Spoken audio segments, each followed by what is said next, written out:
En este segundo vídeo vamos a explicar el segundo de los elementos que configuran el clima en la Tierra, que es las precipitaciones. Vamos allá. Bien, en primer lugar definimos qué son las precipitaciones, que no es otra cosa que aquello que precipita, es decir, que cae de la atmósfera a la superficie terrestre.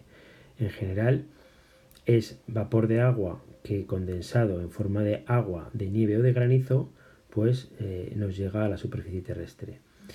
¿Con qué instrumento medimos la cantidad de precipitaciones? Pues con un pluviómetro, es decir, con un aparato que mide la cantidad de precipitación que ha caído en la superficie. Se suele hacer en milímetros o litros por metro cuadrado, como solemos escuchar muchas veces en los medios de comunicación.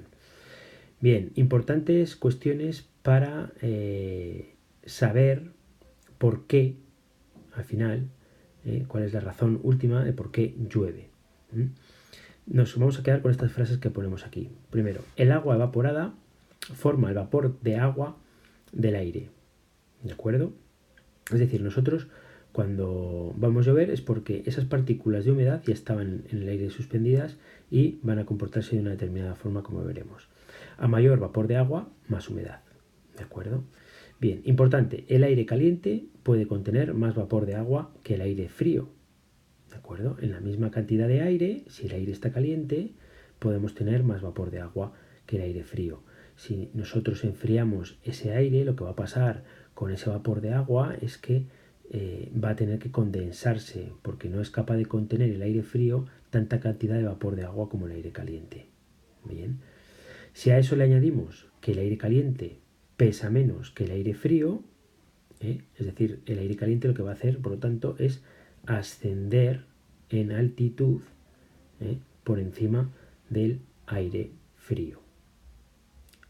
Estas dos frases, que el aire caliente puede contener más vapor de agua que el aire frío y que el aire caliente pesa menos que el aire frío, nos va a dar una explicación de por qué llueve. Si reflexionamos un poco, seremos capaces de explicar de una forma clara lo que hemos estudiado siempre como el ciclo del agua. Bien, he añadido aquí la definición de condensación para que todos entendamos qué es lo que ocurre en realidad para formarse esas gotas de lluvia, ¿verdad? Es que el vapor de agua pasa a ser líquido y, por lo tanto, en un primer lugar se forman las nubes, que en contacto con otras partículas sólidas, pues va al final a precipitar sobre la superficie terrestre. Bien, los tipos de lluvia que podemos encontrar son tres. Unas orográficas, que tienen que ver o están relacionadas con el relieve de la Tierra y con las montañas. Otras que son lluvias convectivas, que son las que hacen referencia fundamentalmente a las temperaturas. Y otras que son lluvias frontales, que tienen que ver con los frentes, es decir, con esa superficie en la que se encuentran dos masas de aire con características de temperatura distintas. En realidad, la causa de la lluvia en las tres veremos que es exactamente la misma, pero la forma en que se produce veremos que es distinta y por eso las dividimos en tres categorías, pero en sí la causa de la lluvia veremos que es la misma. Por lo tanto, entendiendo la principal causa de por qué precipita, entenderemos las tres tipologías de precipitación sin ningún problema. Vemos también la definición de lo que es una isoyeta, ya que en los mapas podemos encontrar en geografía mapas que nos muestran la cantidad de lluvia. Pues bien, los puntos que muestran la misma cantidad de precipitación están unidos por unos puntos que forman líneas llamadas isoyetas. ¿De acuerdo? Bien, pues pasamos a explicar el primer tipo de precipitación. Bien, la lluvia orográfica, es decir, la lluvia que se produce debido al cambio del aire de la altitud. Es decir, una masa de aire se encuentra en movimiento y cuando se encuentra con un obstáculo como es una montaña, lo que hace es pues, subir por la ladera y al subir por la ladera se producen determinadas condiciones que hace que precipite, que haya lluvias. ¿Por qué pasa esto? Bien, pues por la misma razón que llueve en el otro tipo de lluvias, como hemos dicho. ¿Qué es lo que ocurre? Tenemos una masa de aire. Vamos a imaginar que tenemos una masa de aire que se acerca o lleva una dirección y se encuentra con una montaña. Hemos dicho que esa masa de aire puede tener una temperatura determinada y evidentemente al ascender, ya hemos explicado la temperatura, que la temperatura va a ir descendiendo, a razón de 6 grados cada 1000 metros, es decir, 0,6 grados cada 100 metros. Y ya hemos dicho en la primera diapositiva que el aire frío no es capaz de contener el mismo vapor de agua que el aire caliente. Por lo tanto, esa masa de aire, al encontrarse con la ladera y ascender, al ir poco a poco ascendiendo y por lo tanto poco a poco disminuyendo la temperatura, lo que va a hacer es que ese vapor de agua va a ir poco a poco condensándose y tendremos, como vemos en el dibujo, una formación de nubes verticales en la parte superior de la montaña. Vemos aquí cómo estas nubes se han producido por la ascensión de este aire que en la parte inferior sí que podía mantener el vapor de agua, pero que al ascender se condensa en forma de nubes y al final precipita. Al precipitar tenemos el efecto que hemos dicho de la lluvia causada por efectos orográficos. Ocurre una cosa curiosa y es que, claro, al perder ese aire, la humedad, en esa precipitación en la ladera de Barlovento, es decir, en la ladera por donde el viento da a la ladera de la montaña, al pasar el viento al otro lado de la montaña, al lado de Sotavento, el viento ha perdido toda la humedad y es un viento cálido y seco. Un viento seco, perdón, no cálido. Ese viento seco va a hacer que esa ladera de la montaña va a tener mucha menos precipitación a lo largo del año que la zona de Barlovento. Si leemos el cuadrito que tenemos aquí abajo, las masas de aire húmedo en su movimiento horizontal se ven obligadas a ascender para remontar algún obstáculo montañoso. Las nubes se forman y descargan precipitaciones a Barlovento. Esto es lo que hemos explicado. El efecto orográfico juega un papel importante en la formación de nubes tanto a Sotavento como a Barlovento y de las montañas. Un fenómeno complementario es el efecto Foehn. Este es el efecto que acabo de explicar de por qué en la ladera de Sotavento siempre tenemos vegetación más tendente a la sequedad, más amiga de la sequedad que la vegetación que encontramos en la ladera de Barlovento, donde sí que es vegetación pues que recibe más precipitaciones y por tanto más humedad. Si el aire ascendente se enfría lo suficiente, se produce la condensación y la formación de la nube, que como ya sabemos se formará en la ladera de Barlovento, de donde sopla el viento, estando casi despejado a Sotavento. Pero algunas veces, cuando el aire descendente mantiene en su seno suficiente humedad, se desarrollan en el lado contrario, de donde sopla el viento, las nubes orográficas, con curiosas formas a modo de lenteja, de lente o de platillo volante. Bien, en este caso vemos que si aún mantiene esa humedad, vemos aquí las famosas o las características nubes lenticulares en la ladera de Sotavento. Bien, y esto sería la explicación de la lluvia orográfica. Pasamos a la siguiente.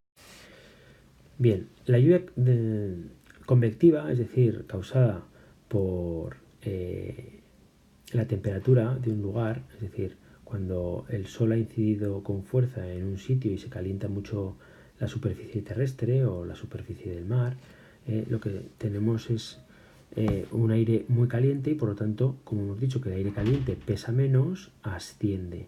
Pero al ascender ya podemos observar que cuanto más se asciende, ya hemos dicho, cada kilómetro pues 6 grados menos.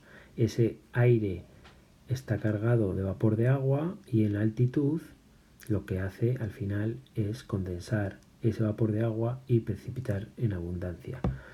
¿Dónde precipita más? Pues en las zonas tropicales, ya hemos dicho, en las zonas ecuatoriales sobre todo, es muy habitual que llueva casi a diario.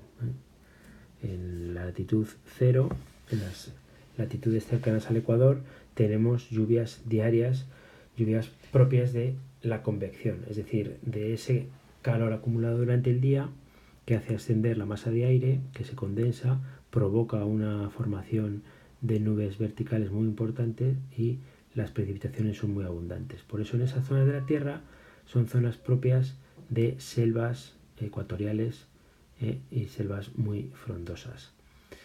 Como vemos, al final la explicación de este tipo de lluvia es exactamente la misma. El aire caliente pesa menos, asciende, el aire caliente puede contener más vapor de agua, que cuando se enfría en altitud, ese vapor de agua se condensa, se forman las nubes y finalmente precipitan. este caso es la temperatura muy alta de la superficie la que hace que se formen esas nubes, y en el primer caso era el relieve. Veremos que en el tercer caso de lluvia de frente la explicación es exactamente la misma. Vamos a verlo a continuación. Bien, aquí tenemos el último tipo de precipitación de lluvia, que sería la lluvia frontal, de frente. Vemos explicado con varios dibujos. En el dibujo superior vemos cómo hay una masa de aire frío, hay una masa a la derecha de aire cálido. Ambas masas de aire de diferentes temperaturas se encuentran. La superficie de contacto de ambas masas es lo que llamamos frente.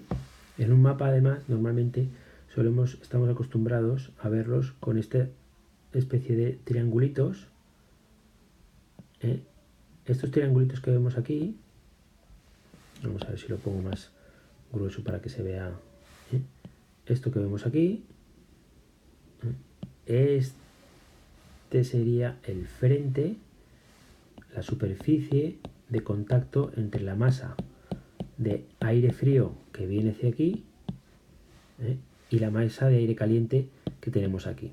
Bien, aquí tenemos que el frente es un frente frío que avanza, se mete en cuña hacia el frente cálido. ¿Por qué se mete en cuña? Pues porque ya hemos dicho que el aire caliente, al pesar menos, al avanzar el aire frío, avanza por debajo del aire caliente. Lo podemos observar en el dibujo de aquí abajo. Ahí vemos cómo el frente frío avanza,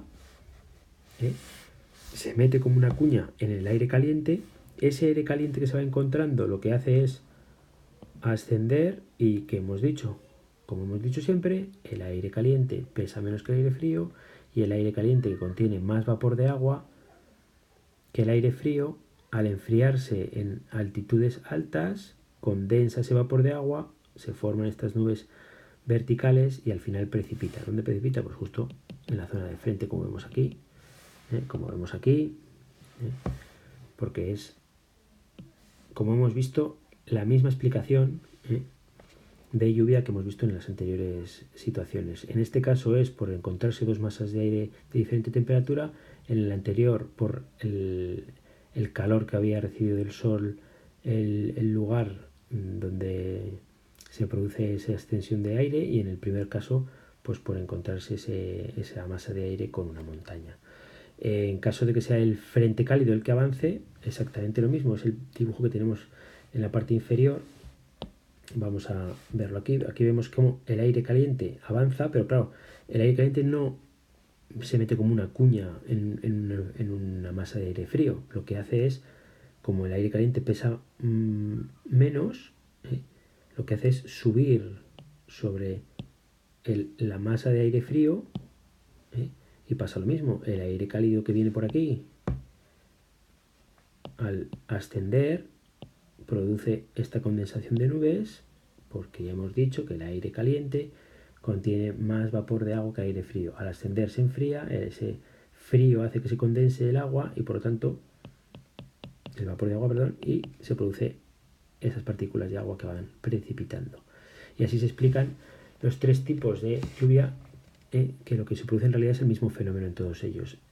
Hay una masa de aire caliente que contiene una cantidad de vapor de agua determinado, que al ascender en altitud se enfría y que en esa altitud no puede contener esas partículas de aire, de vapor de agua con esa temperatura, y por lo tanto condensa en nubes y finalmente precipitan sobre la superficie.